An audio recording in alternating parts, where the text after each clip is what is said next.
नमस्कार, मी पंजाब डक 23 ऑगस्टचा हवामान अंदाज देणार आहे.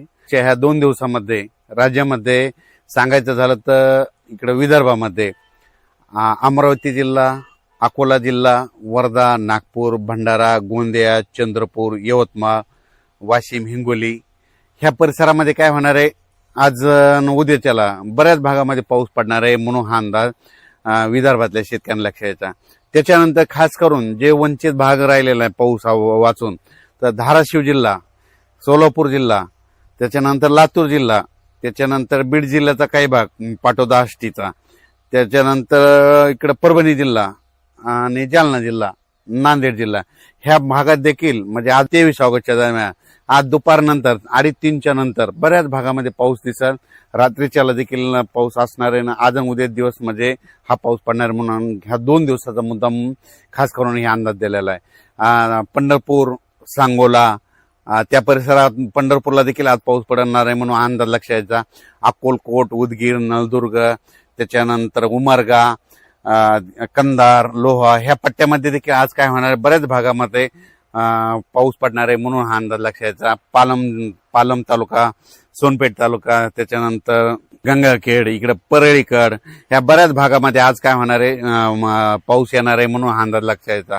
हा पाऊस सर्वदूर नाही, पण आज मात्र बऱ्याच भागामध्ये धाराशिव जिल्हा, लातूर जिल्हा, बीड जिल्हा, जालना जिल्हा, त्याच्यानंतर परभणी जिल्हा, नांदेड जिल्हा, त्याच्यानंतर वाशिम जिल्हा, हिंगोली जिल्हा, बुलढाणा जिल्हा, अकोला, अमरावती, बुलढाणा, नागपूर, वर्धा, भंडारा, गोंदिया, चंद्रपूर, यवतमाळ, इकडं उमरेड, त्याच्यानंतर यवतमाळ जिल्हा, त्याच्यानंतर पुसद बऱ्याच भागामध्ये आज काय होणार आहे, पावसाला सुरुवात होणार आहे म्हणून हा अंदाज लक्षात यायचा.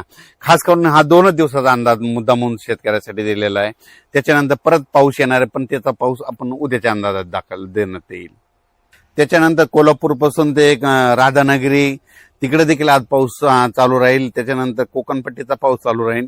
इगतपुरीचा पाऊस सुरूच राहील. इगतपुरीला पाऊस जोरात पडत असल्यामुळे नाशिकडे काय होईल, सरी येत राहतील म्हणून हा अंदाज त्यांनी देखील लक्षात यायचा.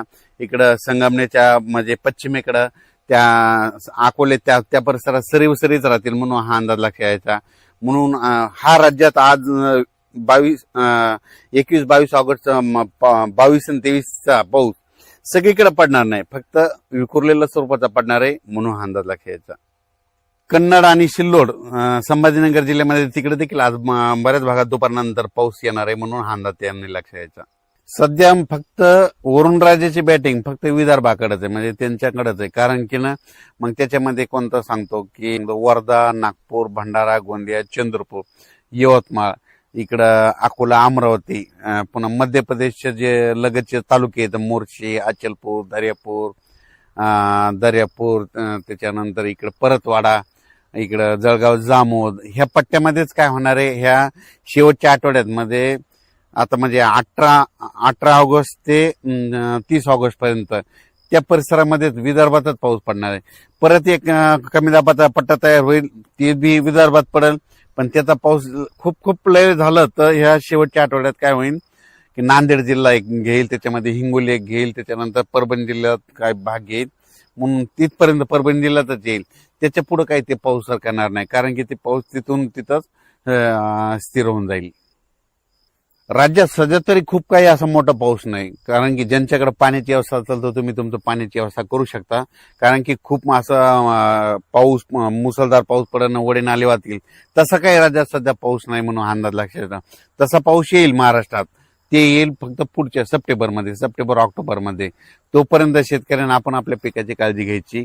फक्त सध्या पाऊस राहील, फक्त विदर्भातच पडणार आहे म्हणून हा अंदाज त्या विदर्भातल्या शेतकऱ्यांना लक्षात येतं. आणि विदर्भवासियासाठी आनंदाची बातमी, कारण की तिकडं वरुण राजाची बॅटिंग आता सध्या विदर्भाकडे.